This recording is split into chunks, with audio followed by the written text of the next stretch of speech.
Hi friends, నమస్తే. తెలంగాణ రాష్ట్ర ప్రభుత్వం రైతన్నలకి పంట పెట్టుబడి సాయంగా అందిస్తున్నటువంటి రైతు భరోసా పథకం ఎకరానికి 12,000 రూపాయల చొప్పున రైతుల ప్రతి అకౌంట్లో 5 ఎకరాల వరకు జమ అయినట్టుగా ప్రభుత్వం దగ్గర నుండి అయితే మనకు అప్డేట్ అయితే అందింది.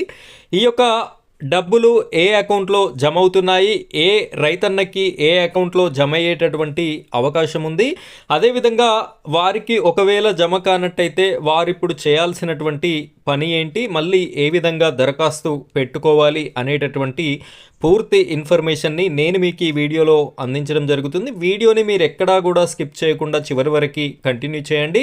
పూర్తి వివరాలనైతే నేను మీకు అందించడం జరుగుతుంది. మొదటిసారి కనుక మీరు మన ఛానల్ని చూస్తున్నట్టయితే ఈ వీడియోకి తప్పనిసరిగా లైక్ చేయండి. అదేవిధంగా మన ఛానల్ని సబ్స్క్రైబ్ చేసుకొని పక్కన బెల్ ఐకాన్ ఉంటుంది, దానిపైన ట్యాప్ చేసి ఆల్ అని సెలెక్ట్ చేసుకోండి. ఇలాంటి ప్రతి ఇన్ఫర్మేటివ్ వీడియోస్ అన్నీ కూడా మీ వరకు రావడం అయితే జరుగుతుంది. ఇక మనం వీడియో టాపిక్లోకి వెళ్ళినట్టయితే ఫ్రెండ్స్, ఇక్కడ మీరు చూడండి, 5 ఎకరాల వరకు రైతు భరోసా నిధులు జమ చేసినట్టుగా ప్రముఖ వార్తాపత్రిక ప్రకటించడం జరిగింది. 4.43 లక్షల మంది రైతులకి రూపాయలు 1189 కోట్లు చెల్లింపు అని చెప్పేసి ఇక్కడ మనకి కనిపిస్తుంది.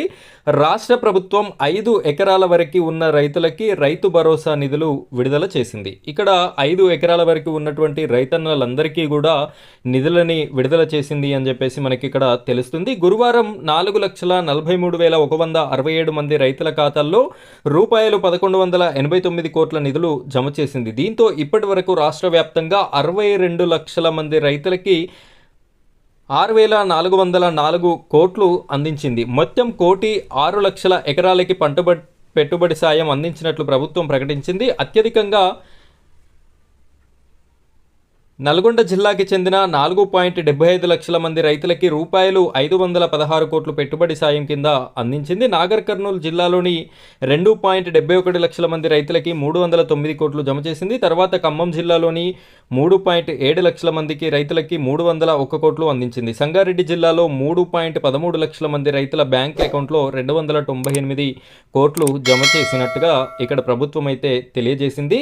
అయితే ప్రతి రైతన్నకి 5 ఎకరాల వరకు ఎవరైతే రైతన్నలు ఉన్నారో వారందరికీ కూడా మీ బ్యాంక్ అకౌంట్లో ఈ యొక్క రైతు భరోసా డబ్బులు అయితే జమ కావడం జరిగింది.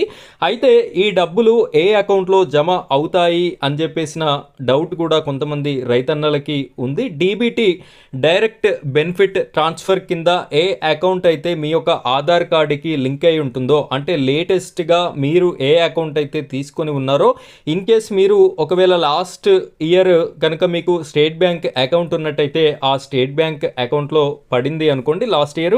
ఇప్పుడు కనుక ఈ మధ్యకాలంలో మరొక అకౌంట్ మీ యొక్క ఖాతా, మీ ఆధార్ కార్డు పైన మరొక అకౌంట్ పోస్ట్ ఆఫీస్ది కానివ్వండి, లేదు అంటే Andhra bank, union bank account కానివ్వండి, ఏదైనా కొత్త అకౌంట్ తీసుకున్నట్టయితే స్టేట్ బ్యాంకులో కాకుండా ఈ కొత్త అకౌంట్లోకే ఈ డబ్బులు అనేది వచ్చేటటువంటి అవకాశం ఉంది.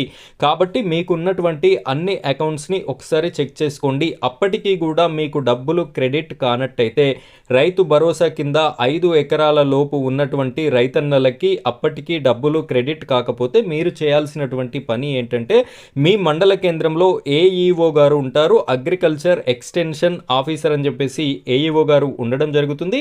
అతని దగ్గరికి మీ యొక్క ఆధార్ కార్డు, పట్టా పాస్బుక్ని, అదేవిధంగా బ్యాంక్ పాస్బుక్ని మూడింటిని తీసుకొని మీరు వెళ్ళినట్టయితే ఆయన వాళ్ళకు ఉన్నటువంటి లాగిన్లో చెక్ చేయడం జరుగుతుంది. మీకు డబ్బులు పడినాయా లేదా, పడకపోతే ఏం ప్రాబ్లం వలన పడలేదు అనేటటువంటి వివరాలనైతే మీకు క్లియర్గా చెప్పి దానికి తగినటువంటి సొల్యూషన్ని కూడా వారైతే ఇవ్వడం జరుగుతుంది. సో ఈ విధంగా ఈ రైతు భరోసా డబ్బులు ఎవరికైతే రాలేదో ఆ విధంగా పొందేటటువంటి అవకాశం అయితే మనకి కనిపిస్తుంది. ప్రతి ఒక్కరు కూడా మిస్ కాకుండా ఈ విధమైనటువంటి అవకాశాన్ని యూస్ చేసుకుంటారని నేను మీకు ఈ వీడియోని అందించడం జరుగుతుంది. ఫ్రెండ్స్, ఇది ఇవాల్టి వీడియో. ఇలాంటి మరో వీడియోతో మీ ముందుకు వస్తాను.